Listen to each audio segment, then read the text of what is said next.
sem aqui delongas, porque ele me disse que eu não vou ter muito tempo. Ele me disse que eu só tenho 3 horas hoje para ministrar, então eu preciso ser rápido. Pronto. Vou ficar ministrando a ele para ele ver se ele me perdoa e se ele se arrepende e não tenha mais inveja aí, viu, queridos? Eu e ele. Queridos, abra sua Bíblia no livro de Neemias, capítulo 4, versículo 1 em diante. Aliás, nós vamos ler todo esse capítulo hoje, mas nós vamos por etapa. Quero compartilhar um pouquinho com vocês, eu vou ler na versão NAA, na Nova Almeida Atualizada. E eu quero compartilhar um tema com vocês nesta noite, e o tema é a síndrome do meio do caminho. Diga comigo, a síndrome do meio do caminho. Qual é o tema de hoje?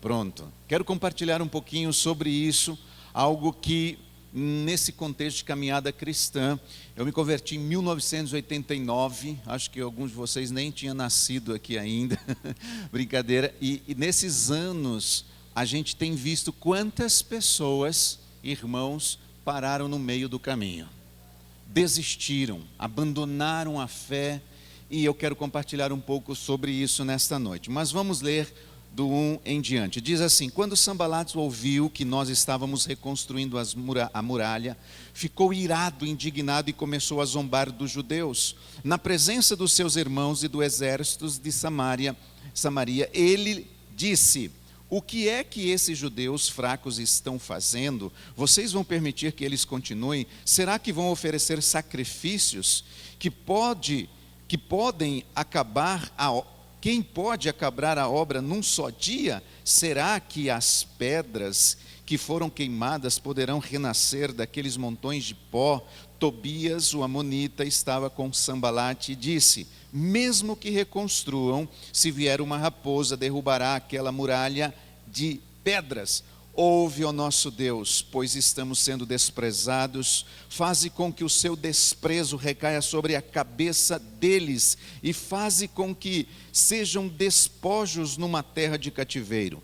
Não encubras a sua iniquidade, e que o pecado deles não sejam apagados diante de ti, pois te provocaram a ira na presença dos construtores, e assim reconstruíram a muralha, e toda a muralha foi acabada até a metade, diga até a metade, da sua altura, porque o povo tinha ânimo para trabalhar. Mas quando Sanbalat, Tobias, os árabes, os amonitas e os asdoditas ouviram que a reparação das muralhas de Jerusalém iam adiante e que já se começavam a fechar-lhe as brechas, ficaram irados, muito irados. Todos se ajuntaram de comum acordo para virem atacar Jerusalém e criar confusão ali. Porém, nós oramos ao nosso Deus e como proteção pusemos guarda contra eles de dia e de noite. E então os que estavam em Judá disseram: os carregadores já não têm mais forças e os escombros são muitos. Nós mesmos não seremos capazes de reconstruir a muralha. Os inimigos, ou melhor, os nossos inimigos diziam entre si: eles não ficarão sabendo, nem verão nada, até que entremos no meio deles e os matemos. E assim vamos fazer com que a obra pare. E os judeus que habitavam na vizinhança deles nos disseram 10 vezes: de todos os lugares onde moram, eles nos atacarão.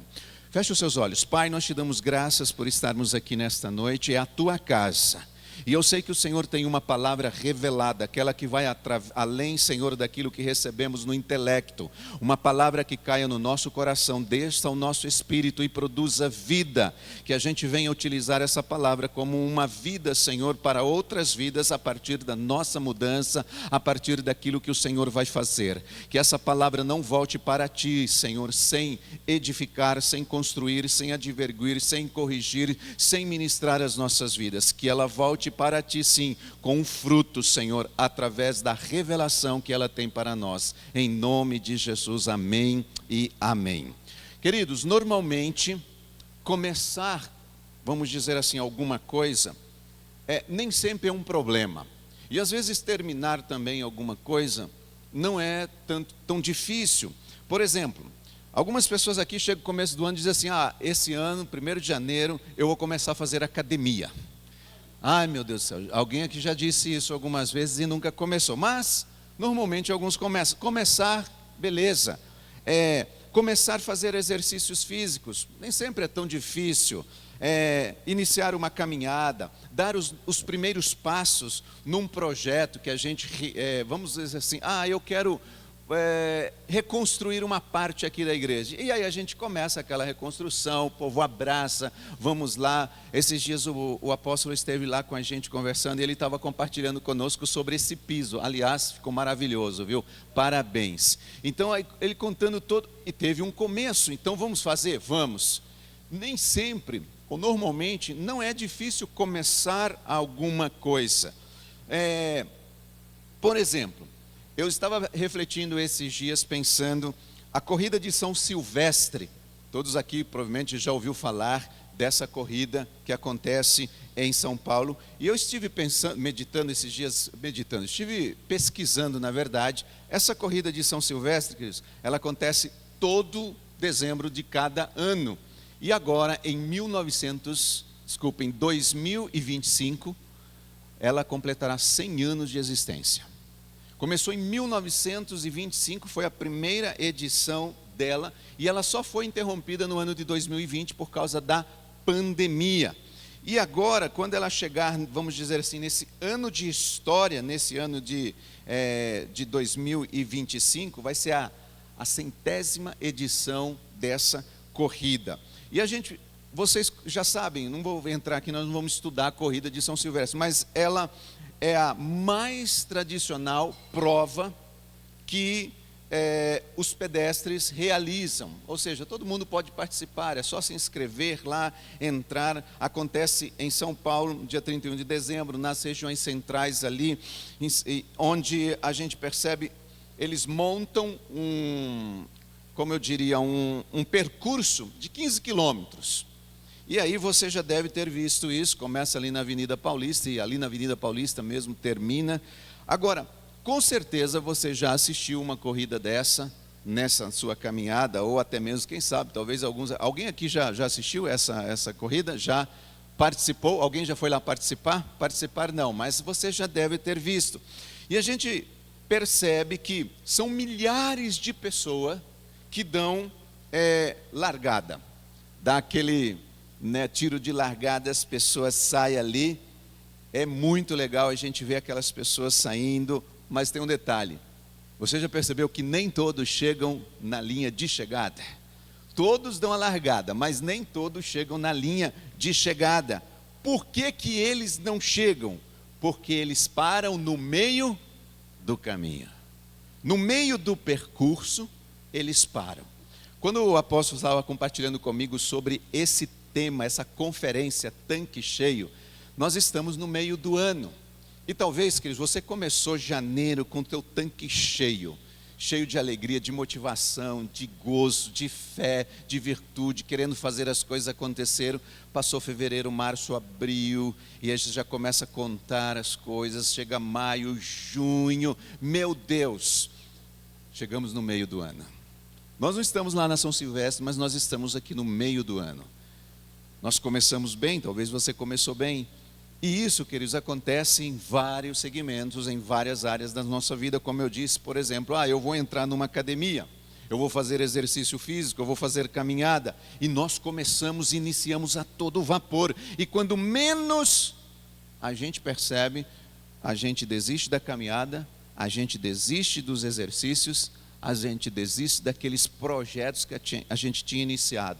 O mesmo acontece, queridos, com aquela pessoa que diz assim: olha, agora eu vou emagrecer, sabe? Não, eu vou fazer uma dieta, eu vou entrar num processo de alimentar, procura um nutricionista, muda ali a alimentação, começa bem a sua dieta. No entanto, quando menos percebe, o que acontece? A pessoa para onde? No meio do caminho. Exatamente no meio ela para. Quantas pessoas aqui, espero que aqui não tenha, graças a Deus, acho que em Cruzeiro não tem, isso acontece, nem em São José não tem. Você começa a ler um livro, e aí começa todo o vapor, lê 2, 3, 4, tem 20 capítulos, chegou no 10º, já perdeu a graça, perdeu o gozo, e aí o que acontece? Para onde? Ali no meio da leitura, e não continua a leitura. Começa uma faculdade, começou super bem, de repente, para exatamente no meio da faculdade. Eu comecei a fazer inglês, comecei a fazer espanhol, estava indo muito bem, de repente a gente para no meio do caminho. Como eu disse, começamos 2024. Como você começou e como você está hoje, dá para você avaliar e fazer uma análise. Como você estava e como você está. Será que nós estamos, queridos, nesse contexto de que nós começamos bem e hoje o tanque foi esvaziando, foi diminuindo? É exatamente, queridos, nesse momento, dessas situações que eu citei e várias outras, talvez nas nossas vidas, que nós estamos ali no meio do caminho e que nós precisamos de uma dose extra. E eu diria que essa dose extra, às vezes, é uma dose sobrenatural. Do quê? De ânimo, de perseverança, de fé, de motivação, de graça, de favor de Deus. E você está aqui nessa noite para receber isso da parte do Senhor. Nós não vamos parar no meio do caminho. Se você está aqui, queridos, é porque Deus vai te dizer hoje, está nos dizendo hoje que o meio do caminho não é o nosso lugar. Nós não vamos ficar parados aqui. E quando nós lemos o capítulo 4 de Neemias, aqui, queridos, eu percebo que esse capítulo é um manual que nos ensina a lidar com a síndrome do meio do caminho. A síndrome que nos faz parar exatamente no momento que a gente deveria continuar. E aqui mais especificamente a gente vê que o povo ficou desanimado, é a síndrome do desânimo. A princípio, o texto diz no versículo 6, se você quiser ir acompanhando comigo com a sua Bíblia aberta, eu vou citar aqui alguns deles para a gente ter essa compreensão. Diz a Bíblia que toda a muralha se fechou até a metade. Eu até pedi para você repetir quando a gente estava lendo, até a metade, porque o povo tinha ânimo para trabalhar. Olha o que o texto diz, o povo tinha ânimo, até a metade estava tudo bem. Eles começaram lá a reconstrução das muralhas, colocando as portas, estava indo tudo bem até a metade, até o meio. No meio do caminho, ali acontece alguma coisa que a gente vai entender aqui. Ou seja, a equipe que era liderada aqui por Neemias obteve um sucesso na restauração dos muros de Jerusalém até chegar à metade da sua altura. A sua altura, no meio do caminho. Vamos aqui trazer para a realidade nossa agora, no meio do ano. Por quê, pastor? Porque havia motivação. Havia ânimo, havia força. Entretanto, a Bíblia diz que a partir daí, do meio, da metade, que a muralha estava reconstruída, diz a Bíblia, que uma série de fatores foram acontecendo, e somadas esse monte de coisas que foram acontecendo, aqui nós vamos perceber que foi roubando, a motivação, o vigor, e eles já não podiam mais avançar. Essas coisas que foram acontecendo, queridos, roubaram o vigor daquelas pessoas e impediram eles de continuar, de avançar. É claro que os inimigos estavam por trás de tudo isso. Nós ouvimos falar de Sambalá, nós ouvimos falar de Gesse, de Tobias. Todos esses homens eram inimigos de Neemias, inimigos do povo de Deus, inimigos para que aquela construção não acontecesse. E a Bíblia diz aqui, queridos, que esses inimigos, eles ficavam por trás, fomentando, liberando argumentos para que a obra parasse. Diz o versículo 7 e 8, eu acho ele muito interessante. A Bíblia diz assim, que eles, ouvindo a reparação dos muros, eles quem? Os inimigos. Queridos, quando você está avançando, o inimigo fica endemoniado. Quando você está avançando, quando você está crescendo, quando você está prosperando, quando você está sendo um líder de célula eficiente, eficaz, prosperando, quando você está fazendo as coisas de Deus, o inimigo fica, Satanás, os demônios ficam endemoniados, eles ficam loucos. A Bíblia diz aqui que eles, ouvindo a reparação dos muros de Jerusalém, que ia avante e que já começavam a fechar as brechas. Você já percebeu que exatamente quando a gente está fechando as brechas, quando as coisas estão caminhando, quando está indo tudo bem, parece que o Satanás se levanta e vem tentar furar de novo a brecha?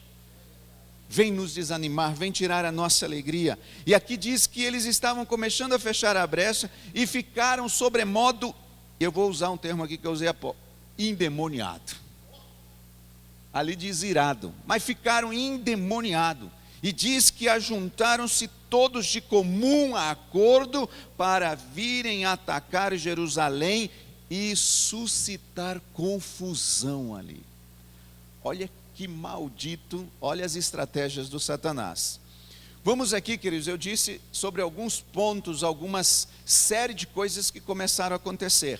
Eu não vou entrar em muitas, vou citar duas, que eu creio que é o suficiente para a gente entender que nós precisamos encher o nosso tanque. A primeira arma que os inimigos usaram foi contaminar a linguagem profética da liderança. Pega isso. A primeira coisa que os inimigos fizeram, a primeira arma que eles utilizaram foi contaminar a linguagem profética da liderança. Como, pastor? Se você observar, nós vamos ler agora. Havia uma tribo. Essa linguagem profética era representada pela tribo de Judá. Profeticamente, essa tribo ela é uma tribo escolhida por Deus para liderar e reinar. Era uma tribo, queridos, que trazia sobre aqueles que estavam ali uma unção de autoridade, uma unção de governo. Eles davam as ordens, as direções, as diretrizes. Satanás vem para contaminar a linguagem profética da liderança, da tribo de Judá. E você vai ver isso comigo no versículo 10. O versículo 10 está escrito, queridos, que as palavras de Judá foram as seguintes. Olha só que interessante. Diz eles dizendo com a própria boca deles. Na parte C do versículo diz assim: nós mesmos não seremos capazes de reconstruir as muralhas. Nós quem? Olha o começo do versículo. Diz assim: então os que estavam em Judá disseram: os carregadores já não têm mais forças, os escombros são muito, e nós, a linguagem da liderança já estava contaminada. Nós não seremos capazes de reconstruir as muralhas. Eles chegaram a um ponto, queridos, de aceitar o que Sanbalat, Tobias, Gerson estava liberando. Vocês não vão conseguir, vocês não vai dar certo, vai passar uma raposa sobre a muralha e ela vai cair. Eles encarnaram isso. A arma de Satanás foi exatamente essa: contaminar a linguagem da liderança. Uma vez que contaminou a linguagem da liderança, eles assumiram para si dizendo: não tem mais jeito, nós mesmos não vamos conseguir reconstruir as muralhas. Queridos, nós fomos chamados para liderar. Você foi chamado para liderar, você foi chamado para governar. Não deixe o inimigo contaminar a sua linguagem profética. Não deixe ser contaminado por essa arma diabólica. Satanás, ele sempre alcança vantagem quando você que é líder apresenta um discurso negativo. Sempre que nós usamos os lábios para declarar algo negativo, o inimigo vem e encontra vantagem. Eu tenho visto que muitas vezes os líderes, queridos, eles se deixam comandar pela alma e não pela fé. São comandados por aquilo que eles estão vendo e ouvindo, e não por aquilo que eles creem. E nós não somos dos que andam pelo que ouvem, pelo que vê. Nós somos daqueles que andamos pela fé, pelo que cremos. Isso acontece aqui, queridos. Muitos líderes, eles se deixam ser comandados pela alma, pelo momento, pela situação difícil, e assim eles abrem brecha sobre o povo. Sobre o povo. O povo acaba sofrendo consequência quando você, que tem um governo de liderar, deixa ser contaminado pela influência maligna. Aqui, queridos, você vai vendo que a conclusão de que a obra não poderia prosseguir advinha de 2 argumentos. Qual era o primeiro argumento? Que eles, essa linguagem profética que havia sido contaminada, usaram 2 argumentos para dizer que não conseguiriam mais reconstruir, ou seja, encher o tanque. Chegamos na metade, não vai dar mais. Primeiro argumento: os carregadores não têm mais forças. Desfaleceram as forças dos que estavam ajudando, desfaleceram as forças daqueles que estavam contribuindo. Segundo argumento: os escombros são muitos, tem muito lixo para tirar, não vai dar mais. Qual é o primeiro argumento que nós falamos aqui? Os carregadores não têm mais força. Isso significa, queridos, que eles estavam fracos, sua força física já havia diminuído, a disposição para trabalhar havia diminuído, a linguagem profética estava contaminada e por isso não estavam bem, claro, espiritualmente. Eles não estavam bem, e além disso, o cansaço físico, emocional, também havia tomado conta deles. Eles perderam a alegria, a motivação já não era mais a mesma de quando eles tinham começado a reconstruir essas muralhas, e a fé deles estava totalmente abalada, e diz a Bíblia que o desânimo havia tomado conta deles. Resumindo, o tanque deles estava no 0. Eles não tinham mais motivação, não tinham mais alegria. Eles já tinham perdido, queridos, aquela alegria inicial, aquela motivação inicial de continuar reconstruindo as muralhas. Mas o segundo argumento, de desânimo na vida do povo de Neemias, diz a Bíblia que eram os escombros. O lixo era muita coisa. E, queridos, escute isso: os escombros são um grande desafio da nossa fé. Tirar lixo, às vezes, é necessário. Construir algo novo costuma ter algo motivante. De repente você vai começar, você comprou o seu terreno e diz: eu vou construir minha casa. Amém, meu irmão, isso mesmo, eu vou construir minha casa, eu vou começar. Mas existem pessoas que, para começar a construir, ele compra um terreno e uma casinha velha, e aí ele precisa reconstruir ou construir em cima daquele terreno. O que tem que ser feito? Derrubar tudo aquilo e começar do 0. E tratar com a velharia não é fácil. Tratar com a velharia é desanimador. Acontece, queridos, que nós não podemos fazer a obra de Deus sem remover o velho. Nós precisamos remover o velho, ou pelo menos aquilo que já não agrada mais a Deus, aquilo que não presta, precisa ficar para trás. Nós precisamos remover as coisas velhas para que o novo de Deus chegue. Diga isso comigo: nós precisamos remover as coisas velhas para que o novo chegue. Nós temos que romper, queridos, com velhas estruturas para conter o novo mover de Deus. Isso está escrito em Mateus capítulo 9, versículo 16 e 17. A Bíblia diz assim que ninguém põe remendo em pano novo em roupa velha. Porque se a gente fizer isso, vai acontecer que o remendo novo, ele vai tirar um pedaço da roupa velha e o buraco vai ficar maior ainda. Vai ficar muito maior. E diz também que não se põe vinho novo em odres velhos, porque se alguém fizer isso, a Bíblia diz que esses odres se rompem, o vinho novo se derrama e os odres também se perdem. E ele diz assim, Jesus dizendo: deve-se colocar vinho novo em odres novos.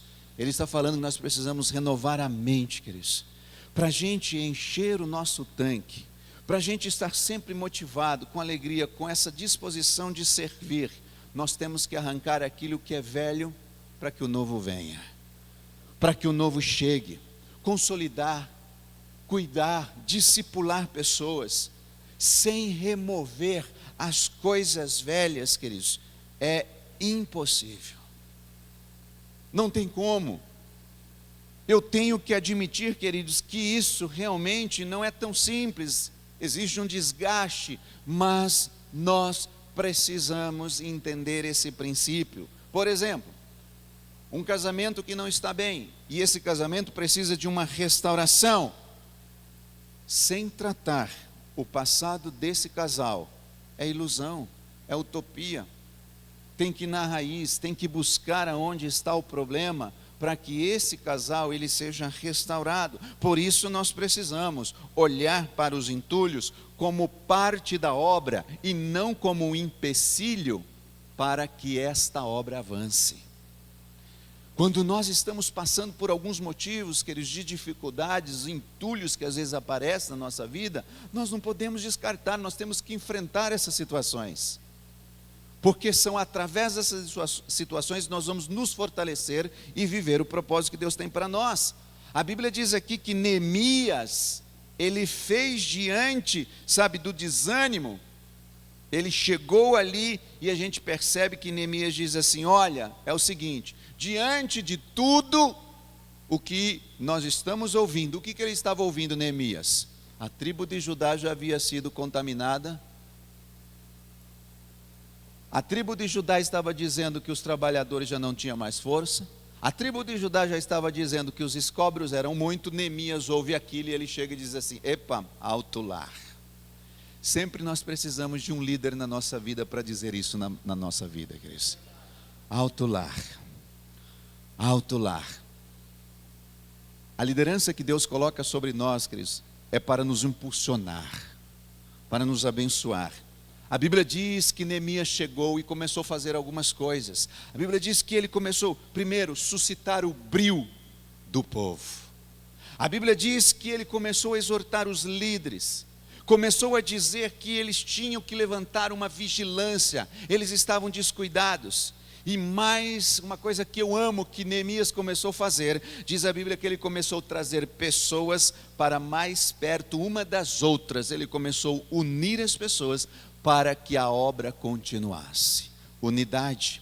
Vamos ler agora a partir do versículo 13, você vai perceber onde nós estamos na história. Versículo 13 diz assim, então pus o povo por família nos lugares baixos e abertos, por detrás das muralhas, com as suas espadas e as suas lanças e os seus arcos. Depois de fazer uma inspeção, levantei-me e disse aos nobres, aos magistrados e ao resto do povo. Olha só, ele primeiro restaura o brio das pessoas, as famílias, coloca um por lugar baixo, outro alto, por detrás da muralha, com espada, com lance. Neemias estava fazendo isso. Versículo 14, ele faz uma inspeção, levanta e diz aos nobres, aqui nobres, quer dizer, as lideranças, os magistrados, diz o seguinte para eles, não tenham medos deles. De quem? Dos inimigos. Lembrem-se do Senhor grande e temível e lutem pelos seus irmãos, seus filhos, suas filhas, pelas mulheres, pela casa de vocês. Quando os nossos inimigos ouviram que nós já sabíamos disso e Deus tinha frustrado o plano deles, nós todos, olha só a unidade, voltamos todos nós para a muralha, cada um a sua obra. Oh meu Deus do céu. Cada um, pode aplaudir ao Senhor, queridos.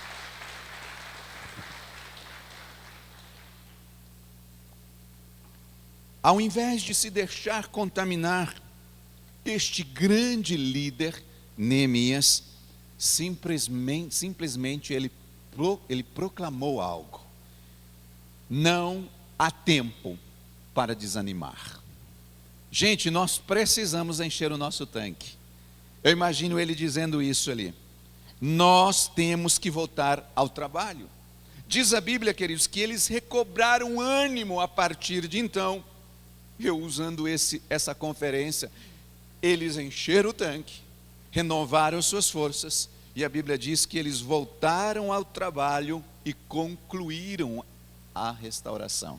Vamos continuar lendo, versículo em diante aí, do versículo 16 em diante, diz assim: daquele dia em diante, metade dos seus homens trabalhavam na obra, a outra metade empunhavam lanças, escudos, arcos e couraças, e os chefes estavam por trás de toda a casa de Judá, que reconstruía a muralha. Olha agora onde a tribo de Judá já estava posicionada, voltou, aquela linguagem que havia sido contaminada foi restaurada.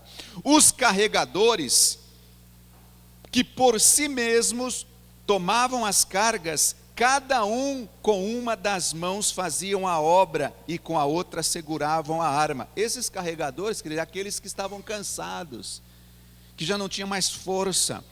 Diz assim: e os construtores, cada um trazia a sua espada na cintura, enquanto construíam, e o que tocavam a trombeta estavam ao meu lado. E eu disse aos nobres, aos magistrados e ao resto do povo: grande e extensa é a obra, e nós estamos espalhados na muralha, longe um dos outros. No lugar em que ouvirem o som da trombeta, ali reúnam-se em volta de nós. Olha a unidade. E o nosso Deus lutará por nós. Quando nós nos unimos, queridos, Deus luta por nós. Se você, querido, se unir com seus apóstolos, e eles estiverem com vocês, Deus lutará por vocês. A unidade da igreja é Deus quem luta por nós, quando nós nos unimos. Cada um de vocês, olha o que diz, voltar um pouquinho aqui. Assim trabalhávamos na obra, e a metade empunhavam as lanças desde o raiar do dia até o anoitecer. E também neste mesmo tempo eu disse ao povo: cada um de vocês fique em Jerusalém com o seu servo, para que de noite nos sirvam de guarda e de dia trabalhem. Nem eu, nem meus irmãos, nem os meus servos, nem os homens da guarda que me seguiam tiravam as nossas roupas, nem mesmo para dormir. Cada um se deitava com as armas à sua direita. Gente, essa história, ela não é só linda, bonita, maravilhosa. Além de ter sido real, ela hoje é vida para a sua vida e para a minha vida. Quando nós entendemos esse princípio e trazemos esse texto, queridos, esse capítulo 4, ele é uma arma poderosa para a gente entender como nós podemos encher o nosso tanque no meio do caminho, e não parar no meio do caminho. Dentro desse contexto, queridos, eu quero ler mais um texto com vocês, está em Marcos capítulo 4, versículo 35 ao 41, na mesma versão da Bíblia, indo agora para o Novo Testamento.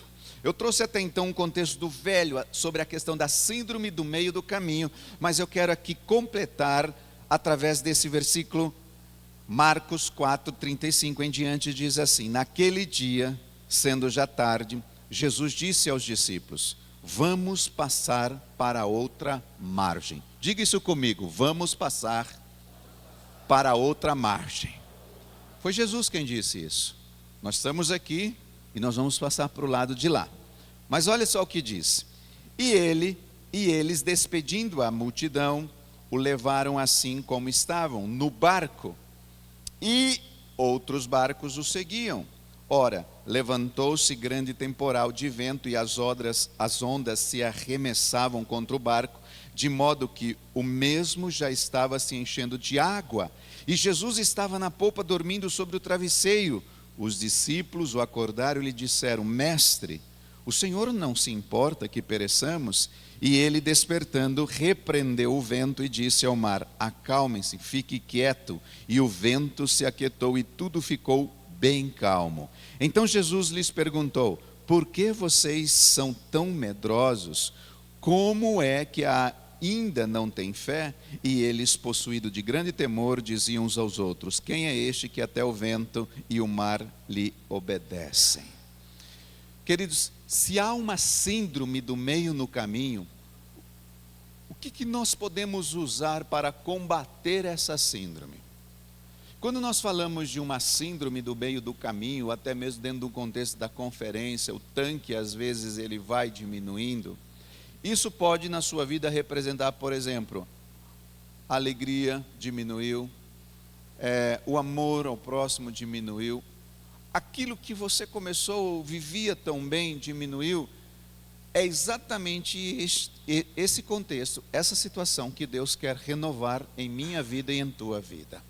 Mas quais são os princípios, eu diria, um ponto importante que nós precisamos usar para retomar isso? Nesse contexto que nós lemos, para mim, tem uma palavrinha de 2 letras que faz toda a diferença para a gente recobrar o nosso ânimo.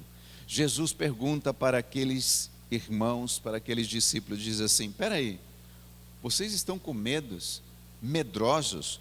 Como é que ainda vocês não têm fé? Fé, queridos, é para o meio do caminho. A fé é para esse momento. A fé é neste exato momento em que você olha para o tanque e diz: ele diminuiu. É ali que você precisa exercitar a sua fé. Esse é o ponto central. Ou melhor, nesse contexto aqui, não é a fé para o meio do caminho, mas eu diria a fé no meio da tempestade. A fé no meio da luta. A fé no meio da enfermidade. A fé no meio que o casamento não está muito como você gostaria que estivesse. A fé naquele momento que os seus filhos não querem mais estar na igreja. A fé no momento em que os seus filhos às vezes estão querendo se desviar, estão com amizade. É neste momento que nós precisamos exercer a fé. Enfim, a fé, queridos, é para o meio da jornada, da caminhada, da estrada, da enfermidade, da luta, e por que não dizer, a fé para o meio de 2024, a fé para agora. Hoje é dia de você sair daqui, queridos. Esse processo, essa campanha, essas 7 semanas, quartas-feiras que vocês estão aqui, é neste tempo que Deus está trazendo uma nova porção de fé sobre nós. Com certeza os discípulos, queridos, não estavam tão agitados e preocupados lá no início, quando eles entraram no barco. Jesus disse: entra no barco, vamos passar por outro lado. Com certeza os discípulos estavam em paz, tranquilo. No entanto, aqui no meio do mar, aqui no meio do ano, aqui no meio da enfermidade, aqui no meio das tempestades, diz a Bíblia que eles já não estavam tão tranquilos quanto eles estavam lá no começo. Eles estavam agitados, diz a Bíblia, amedrontados. Foram acordar Jesus: mestre, olha só, o senhor não está vendo, nós vamos perecer, vamos morrer. E é assim, queridos, no meio da guerra, da luta, a gente começa a ficar desesperado, angustiado, a gente começa a dar tiro para todo lado, não sabe o que a gente vai fazer. Jesus, neste momento, Ele vai nos repreender com muito amor e dizer assim: ei, é simples, é só usar a fé. É só usar a fé. Isso é tremendo, queridos. Não importa se estamos no meio do caminho, não importa se estamos no meio do mar, no meio da luta, no meio da adversidade, no meio de uma enfermidade, de uma crise financeira e etc. O importante é se você vai se levantar com fé e continuar. Se a gente vai se levantar com fé e dar seguimento na reconstrução da muralha. É isso que está em jogo, ou seja, a fé, queridos, é para o meio, lá no meio do caminho, lá no meio do mar, lá no meio da crise financeira, lá no meio da dificuldade, lá no meio que as pessoas te abandonam, desistem de você, lá no meio em que as pessoas já não querem mais estar do teu lado, sabe, e começa a levantar calúnia a seu respeito, no meio daquela enfermidade. É ali que geralmente nós somos testados. Aliás, queridos, é na crise que nós descobrimos o quanto de Deus nós temos dentro de nós. É nas crises que nós descobrimos o quanto de fato nós estamos caminhando com Ele. É no momento da dificuldade. E lá estavam os discípulos no meio da tempestade, o qual estava com uma força total, queridos. A Bíblia diz aqui que o barco ia afundar, dava água de um lado, da água do outro, e Jesus estava... Eita, meu Deus do céu. Será que isso diz alguma coisa para vocês, queridos? Para mim diz. Você já passou por alguns momentos que você sentiu que você estava afundando, que todo mundo te abandonou, as condições financeiras não estavam legal, era só luta toda hora, e aí você estava ali, parece que perecendo, afundando rapidamente, e aí você olha para Jesus, e Jesus está... Será que parece familiar com alguém? Você já teve essa impressão, que às vezes nós estamos exatamente no meio do caminho, parece que todo mundo nos abandonou, e você olha para Jesus, e Jesus está dormindo? Parece. Jesus não dorme. Sabe, aqueles momentos que você orou, busca uma resposta, parece que você coloca assim umas coisas para aumentar o seu ouvido assim, para ver se ouve Deus, e Deus não fala. Deus não fala nada. Aí você vai, passa tempo com Ele, tenta ouvi-lo, tenta sentir a presença dEle, e ainda assim você não sente nada. Parece que nem o Senhor está com a gente. Você já buscou, queridos, aquela resposta, e apesar de tudo, sabe, apesar de ter lutado, apesar de você fazer ali, usando ali corda, hasteando as velas, faz de tudo para tentar deixar o barco certo, não deixar ele afundar, sabe, você está tentando tudo contra o vento, contra as ondas, contra a tempestade, e parece que quanto você mais luta, parece que mais violenta fica a situação, você nem sabe o que fazer. Eu acho que todos nós já passamos por isso. Ou quem sabe você está passando por isso agora. E aí, por causa de tudo isso, às vezes o nosso tanque vai abaixando, vai diminuindo. A tempestade, queridos, na qual os discípulos eles se encontravam, não era uma chuvinha de abril, não era uma chuvinha de verão, era uma verdadeira tempestade, diz a Bíblia. As ondas não estavam indo e vindo calmamente, queridos. A Bíblia diz que as ondas chicoteavam o barco com tanta fúria, a ponto de rapidamente enchê-lo de água. Sabe aquele momento que parece que você lutou de todas as formas, e você olha para o lado e parece que o barco ainda está cheio de água e está piorando a situação? Se você, meu irmão, está aqui nessa noite, passando por isso, eu estou aqui para dizer que a fé é para esse momento. É em momentos assim, que o barco parece que vai afundar conosco, que nós devemos ativar a nossa fé. É em momentos assim que eu desafio você a encher o seu tanque diante do Pai. Quando Jesus chamou os seus discípulos, queridos, a reta final não era morrer no meio da tempestade.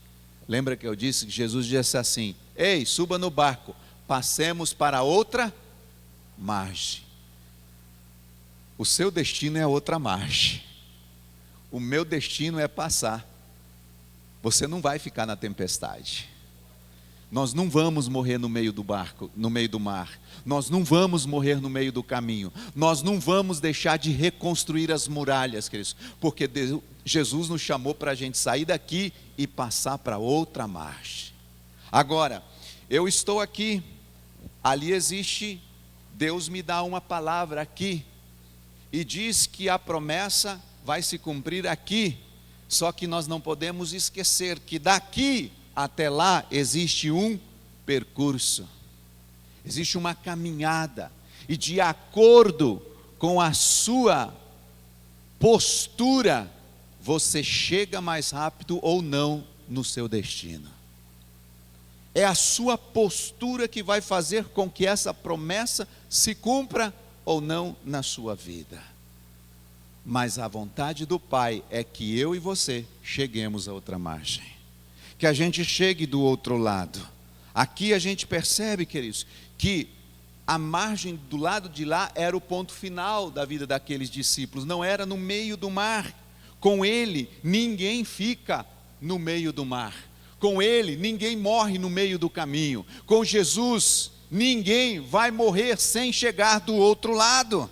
A Bíblia diz que naquele dia, já sendo tarde, Jesus disse aos seus discípulos: vamos, passemos para outra margem. Tem algumas coisas na minha vida que eu já entendi, que eu saí e já cheguei, já cheguei do outro lado. Mas tem algumas coisas que eu entendo que eu ainda estou no meio. Estou lá no meio. Só que eu entendo também que o meio não é o meu lugar. Síndrome do meio do caminho, queridos, tem feito com que muitas pessoas morram no meio. Não cheguem do outro lado. Ficam paralisadas. Agora, o que Jesus queria, a única coisa, se você perceber, é que eles crescem nele. Tanto que o único confronto que Jesus faz aos seus discípulos é esse: ei, vocês não têm fé não? Eu já disse que vocês vão chegar lá, é só crer.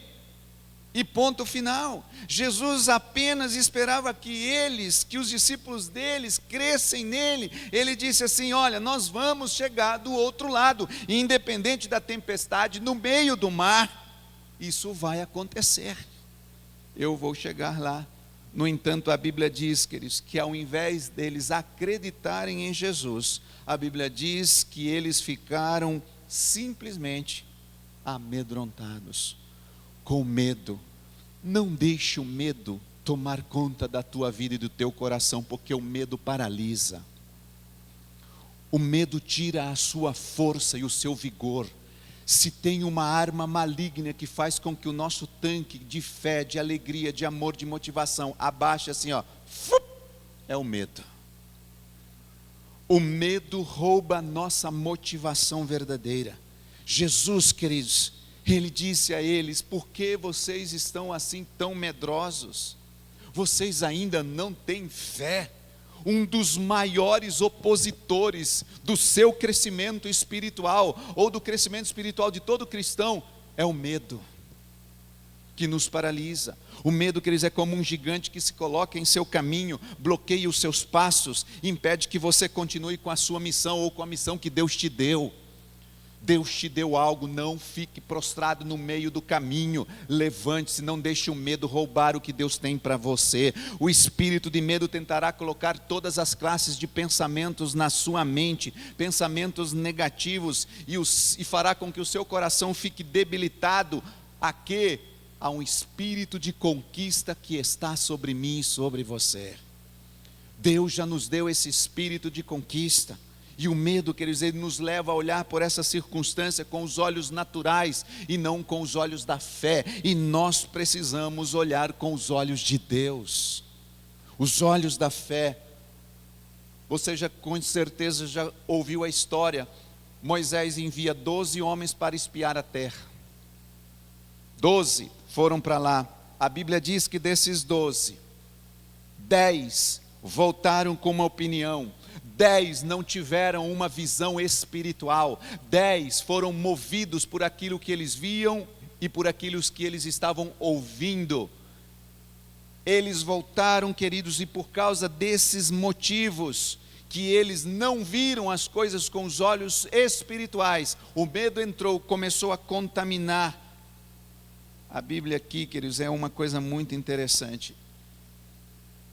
Quando eles foram enviados para lá, que eles voltaram, a Bíblia diz que esses homens começaram a olhar para aqueles que estavam lá, viram como gigantes, e esses gigantes, eles disseram assim: nós somos como gafanhotos diante deles, nós somos tão pequenininhos.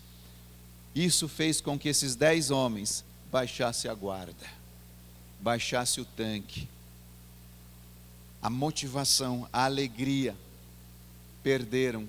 Resultado, não conquistaram a terra, não entraram na terra prometida. Mas a gente sabe que ao inverso desses 10, 2 homens, a Bíblia diz que tinham um espírito diferente. Josué e Calebe foram os únicos que pensaram diferente dos seus companheiros. Havia uma graça, havia uma unção poderosa sobre as suas vidas, ou seja, esse espírito diferente na vida de Josué e Calebe não deixava que o tanque deles abaixasse. Eles estavam com aquele espírito de conquista o tempo todo. Nós vamos conseguir. Nós não somos gafanhotos, eles é que são gafanhotos, nós somos os gigantes.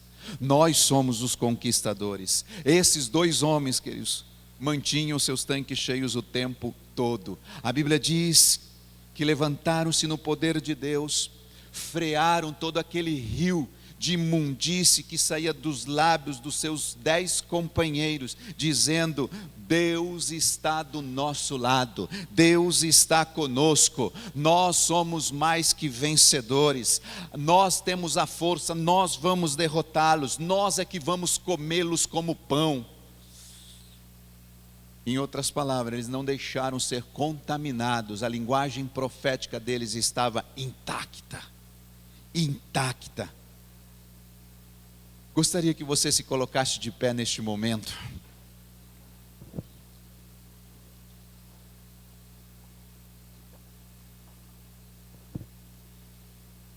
Muitas vezes, queridos, as adversidades, as tempestades, elas vêm numa proporção que você chega por um momento, às vezes até perder o rumo que tinha tomado lá no início da jornada, como a São Silvestre. As pessoas começam correndo, alguns no meio do caminho, você já viu, ficam ali entregando água, facilitando de uma forma coerente ou que é lícita, e essas pessoas, você percebe que elas que vão tomando esses recursos, uma água aqui, uma coisa ali, você vai perceber que essas pessoas não desistem, não param no meio do caminho, elas continuam.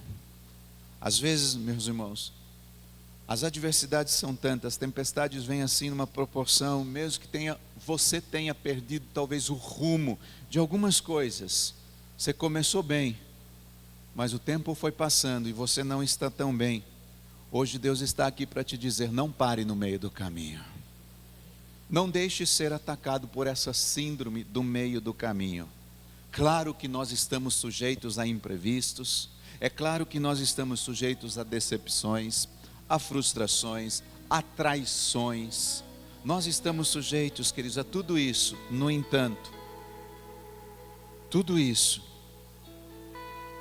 que você está sujeito, o que não quer dizer que eu e você nós devamos parar as nossas vidas por causa dessas coisas. Não pare, não pare.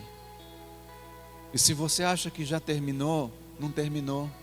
Pode vir mais decepções, mais imprevistos, mais traições, mas não deixe nada disso fazer com que você pare no meio do caminho.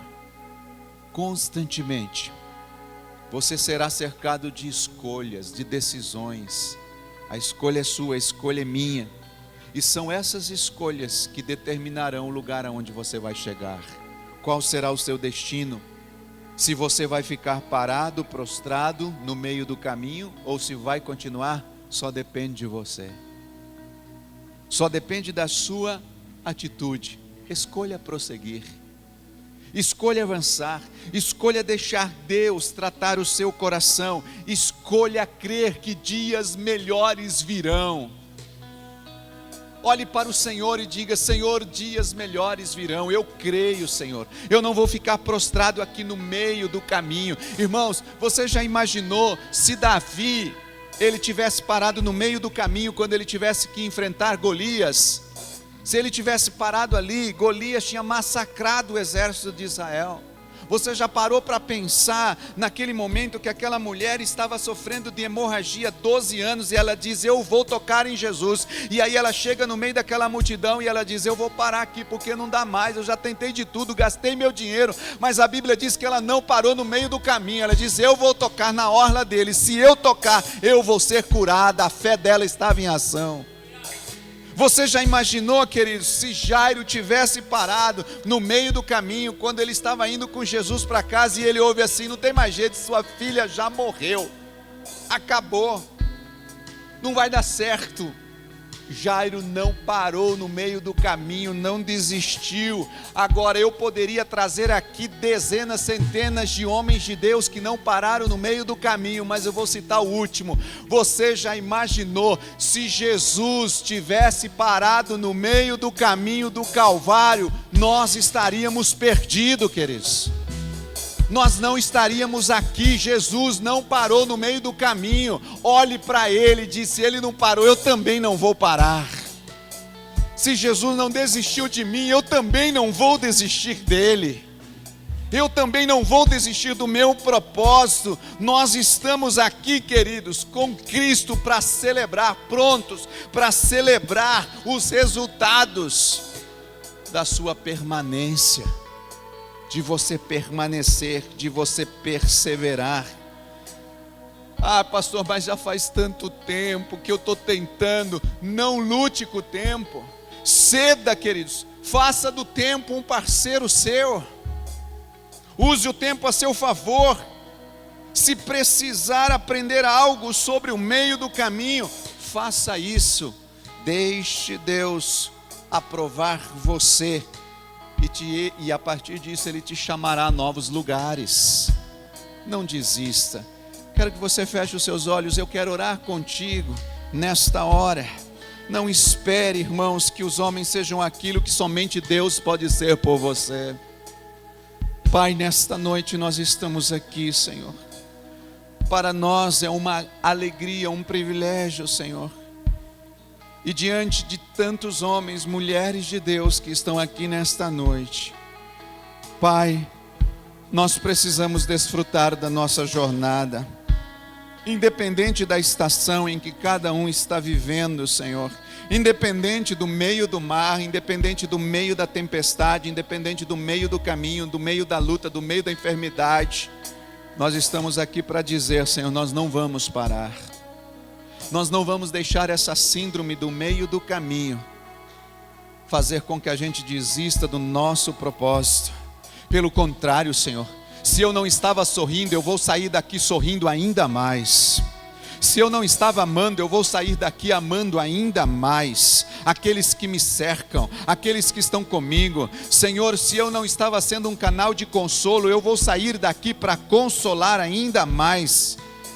Porque eu quero me abrigar nesta noite nos braços daquele que nos ama, nos lidera com tanto amor. E eu quero declarar, Senhor, que essa igreja é a igreja, Senhor, para sempre. De fato, Senhor, ela nunca pare, mas ela seja uma igreja para sempre. Para sempre, Senhor. Para sempre, fazendo a diferença aqui, fazendo a diferença onde ela estiver. Qualquer discípulo, Senhor, que está aqui nessa noite, aqueles que não puderam vir porque estão trabalhando, mas faz parte, Senhor, desse rebanho, declaramos que a igreja para sempre caminhará, seguirá o propósito dela, Senhor, nessa terra, cumprirá o propósito e não parará no meio do caminho. Declaramos que esse espírito maligno de medo, de insegurança, Senhor, não terá mais autoridade, não terá vez, Pai, e essa igreja vai avançar para a direita, para a esquerda, para a frente, para os lados, Senhor, vão estender as suas cordas, vão ampliar as suas tendas, meu Deus. Nós veremos, Pai, ouvir falar do que Deus fará, aleluia. A partir desta conferência, Deus se moverá de uma forma sobrenatural, porque a síndrome do meio do caminho não fará parte dessa igreja hoje e nunca, em nome de Jesus Cristo. Declaramos um revestimento, Senhor, nesta noite, sobre a vida de cada um dos irmãos que estão aqui, desde o bebê, desde a criança, desde o pré-adolescente, adolescente, jovens. Nós declaramos sobre os adultos, Senhor, eles não vão parar no meio do caminho. Declaramos que os pastores, líderes, apóstolos dessa casa, eles não vão parar no meio do caminho, eles vão viver o propósito de Deus sobre essa terra, Senhor. O xarabalaxe manarakataralabaxeia harakaya. Nós cremos, meu Deus, numa unção que está sendo liberada aqui nessa noite. Meu Deus, onde os pastores desta casa, Senhor, receberá uma unção poderosa do Senhor. Apóstolo, poderia vir aqui com a pastora Priscila, por favor, vem aqui também. Oh, Sharaia Lamachaya. Permita-me com muita humildade no meu coração, pastores. Não vim para fazer isso, mas eu senti no meu coração nesse momento enquanto eu estava orando. E eu quero, por favor, fique aqui, apóstolo, pastor. Eu quero levantar as suas mãos. Como um ato profético, eu queria que você levantasse as mãos sobre os pastores, os apóstolos de vocês. Eles não vão parar, queridos. Eles têm muito o que conquistar ainda. Há muito o que fazer e ser feito nessa cidade. Eles com vocês, vocês com eles. Eu gostaria que vocês estendessem as suas mãos e com um coração compungido, contristado nessa hora, orassem pelos seus líderes. Pai, nessa hora nós declaramos, meu Deus, sobre, Pai, o Paulo,